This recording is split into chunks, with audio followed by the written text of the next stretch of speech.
So the same people who called for you and your family and your friends and all those people to be fired because they didn't want to take a medical intervention to be able to just go to work are now crying, and they're angry at Elon Musk because they've been found out to be frauds and completely useless and doing nothing more than essentially laundering money.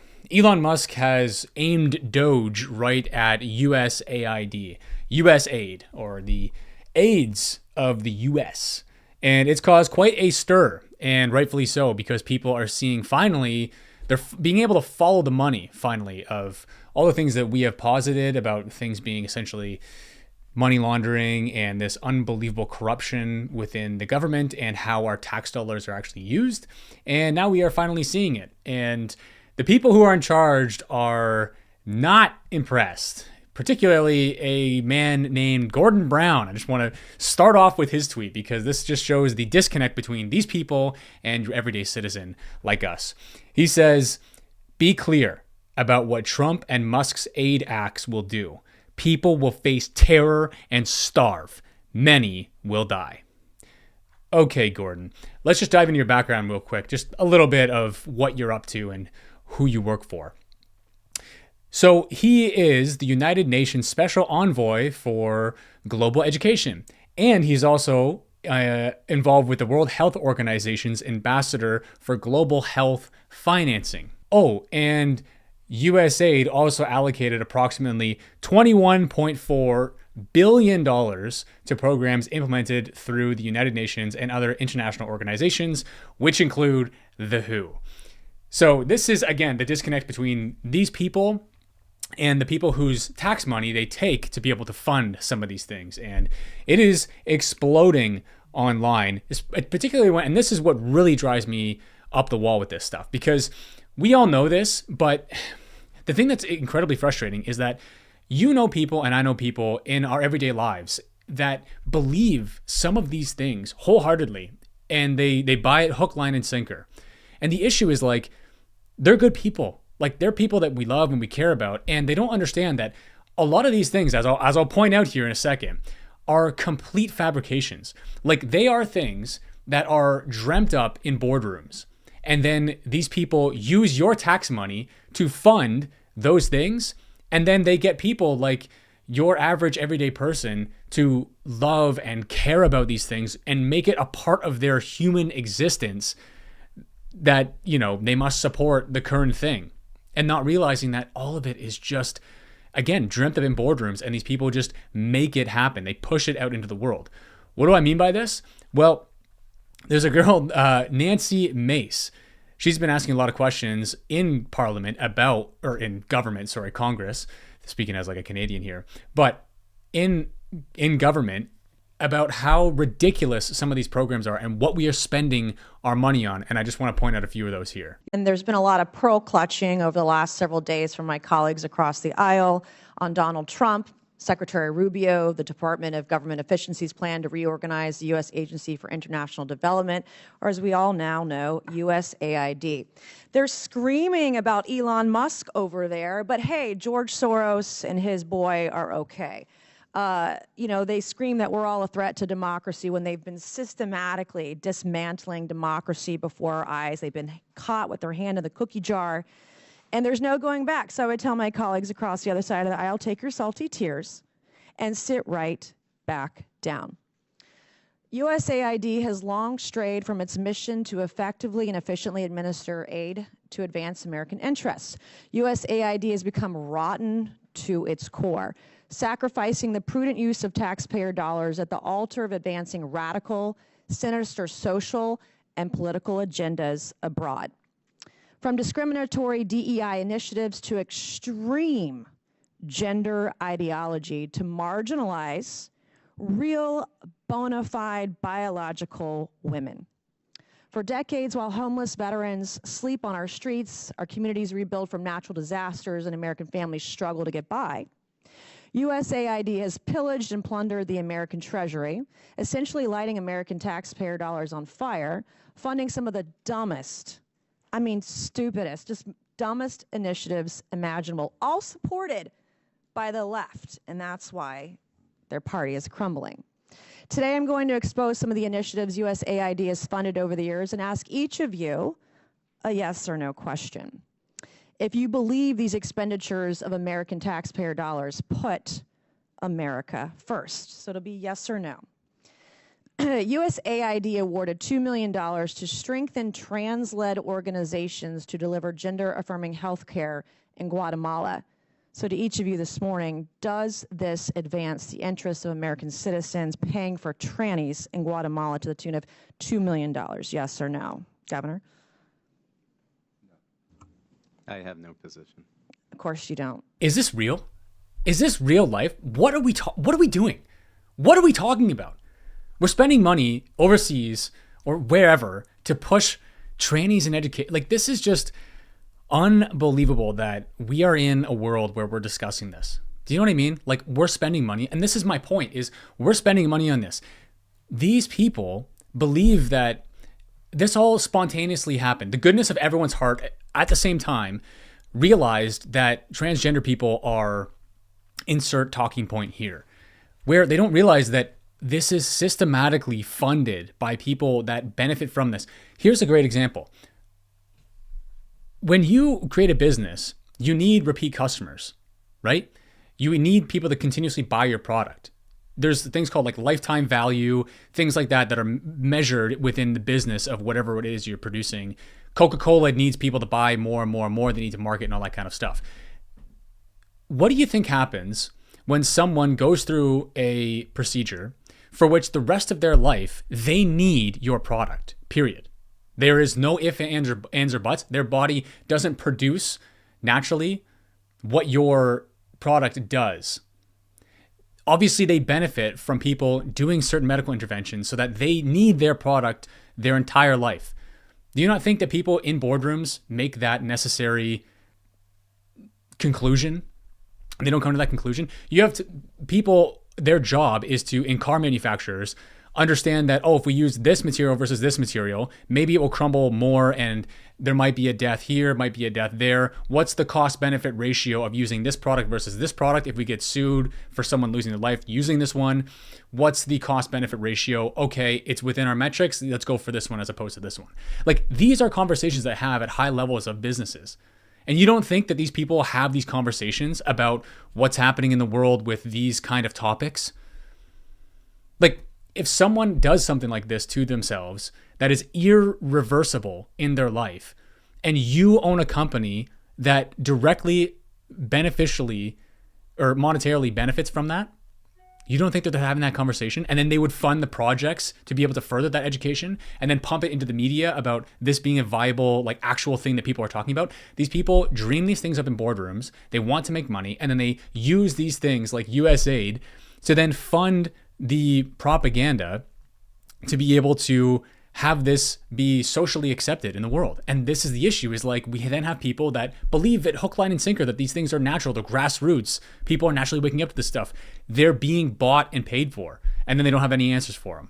USAID awarded $1.5 million for providing a gender-sensitive response to migration at the Venezuelan border. Does this advance America's interests, Governor? No.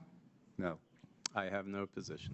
Okay, so USAID awarded $4.3 million on October 1st, 2023 to a group to fund comprehensive health services for men having sex with other men in South Africa. Does this advance the interests of American citizens, Governor? No.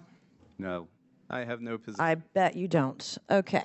This is like indicative of the entire problem, is like, these people do these things. There's no accountability. There's no nothing. And then when we call them out on it and we ask what the hell is going on, they got no comment. It's this gravy train that's been happening for the past, 4 or 5 decades. And this is the issue with a lot of these government programs. And we have to be mindful when you create something within the government, because the government cannot create value. Like, it can't create money. Well, I guess like they print money, obviously, but we have to knock on the door of the Treasury and the Bureau to be able to unlock our own funds within our country, which makes absolutely no fucking sense. But fundamentally, the government doesn't make money. It's not a business. The only way that it can raise money is by raising taxes to pay for bureaucrats.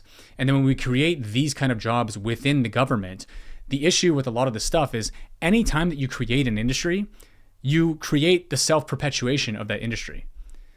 Meaning, like, if these people have their job created out of nothing, they're not going to do anything that would then harm their job from being perpetuated in the future.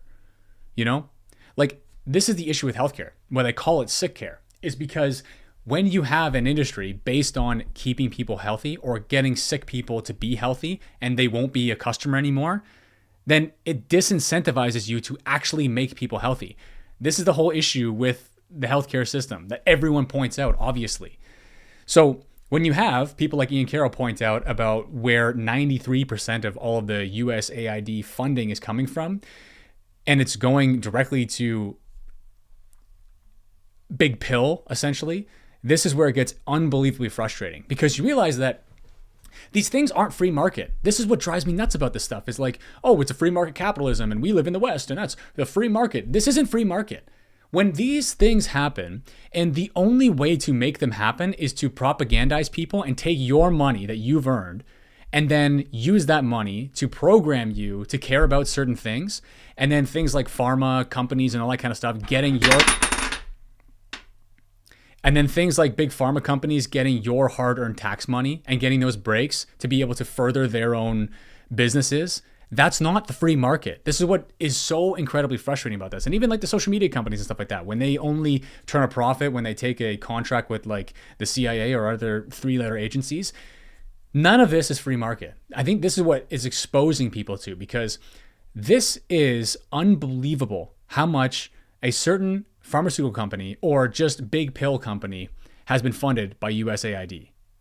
Can someone who knows more than me help me out with this one? So I've been using usaspending.gov to look into the USAID spending over the last 4 years, because cracking open the USAID scandal changes the game. It is the story right now. And Americans are learning about all kinds of crazy government programs that we've been funding. But we're also learning about all kinds of organizations and NGOs and nonprofits that we didn't know we didn't even know existed. And in the data here, I noticed that when you sort it by the size of payment, the largest payment, $6 billion, is to Chemonics International Inc., and then Pfizer. But then there's more Chemonics International Inc., and then there's more Chemonics International Inc., then there's more Chemonics International Inc. But anyways, Chemonics International has earned $1.8 billion just in the last 12 months. But in all fiscal years, it looks like $17.3 billion. Wikipedia says that Chemonics is the largest for-profit recipient of U.S. government foreign aid. Then when you start looking up the company and finding articles about them, you find articles like this one that state that, this is back in 2017, in the first quarter of 2017, only 7% of the health commodity shipments delivered through this program arrived at their destination on time and in full. Meaning that 93% of the shipments they sent in that quarter either arrived incomplete or did not arrive within the 21-day window allotted and agreed to by the buyer. The largest recipient of foreign aid from our tax dollars is a company you've never heard of.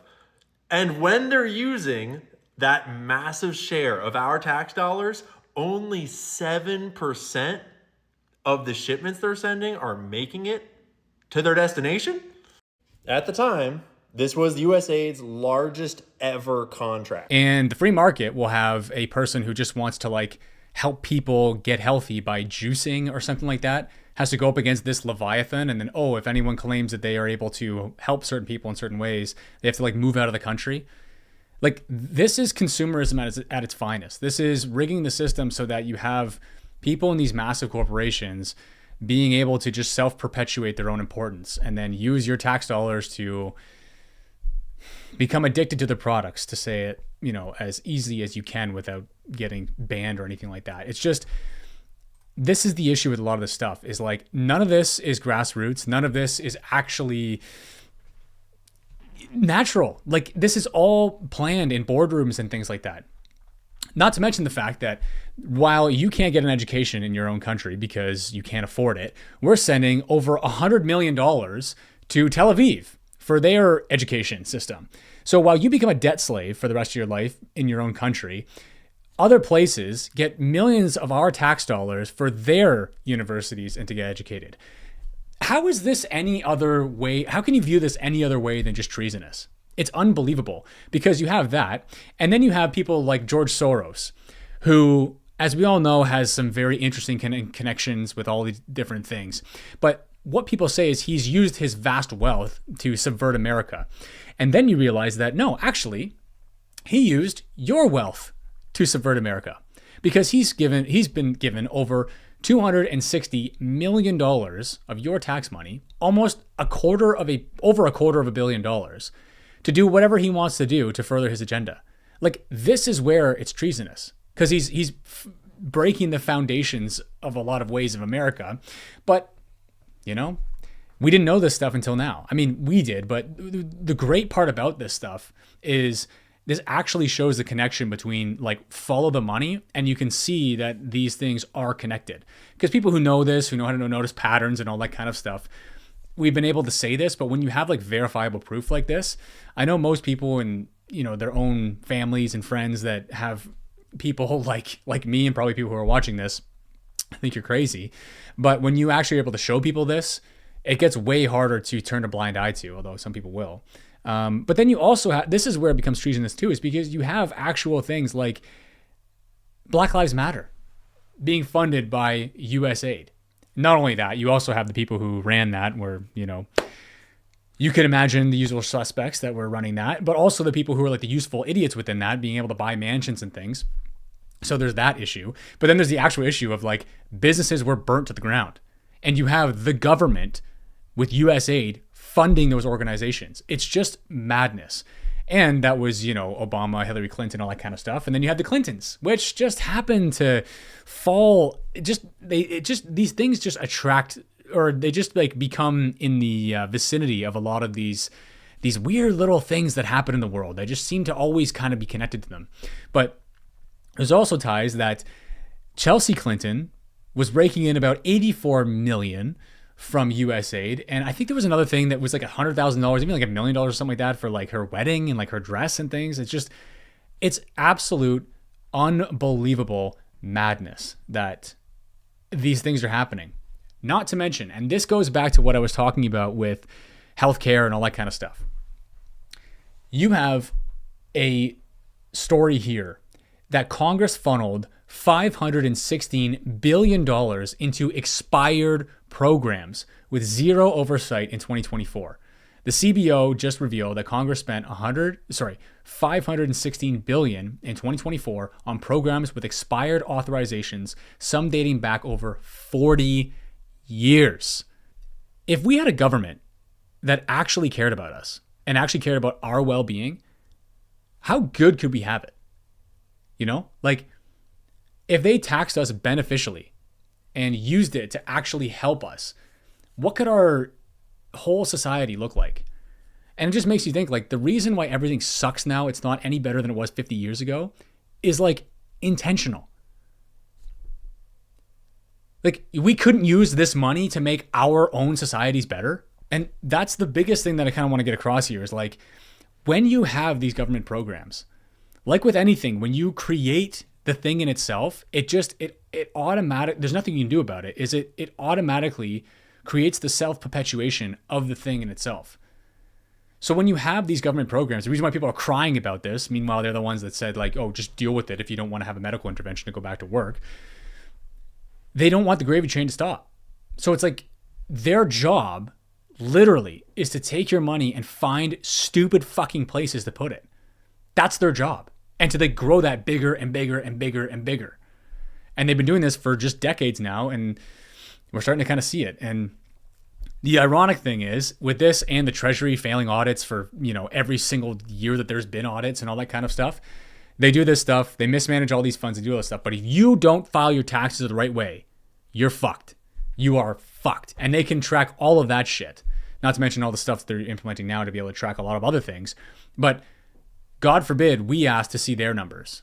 Because when we do, this is what we fucking find. It's just absolutely insane. And the last thing I'll say is this is all great, all fantastic, but why don't we look into APAC now? Because I understand that these things are red herrings. Trust me, I get it. I can hear people saying like, yeah, but Elon Musk is doing this Doge stuff, but he's also, I get it. I know his past. I know the PayPal mafia. I know the connections. Trust me, I know it.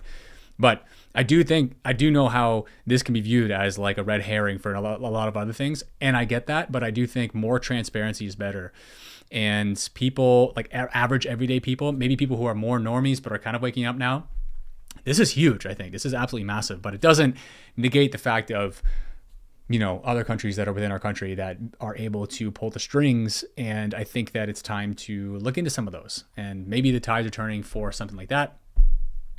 Here's hoping. But again, I don't trust Musk. I don't trust a lot of that kind of stuff, but I think this is a good thing. And again, I don't like the truther thing behind the, we all knew all this stuff and all that kind of bullshit. It's like, this is good information to get out there. And it's good that people are seeing this because they are rightfully pissed off.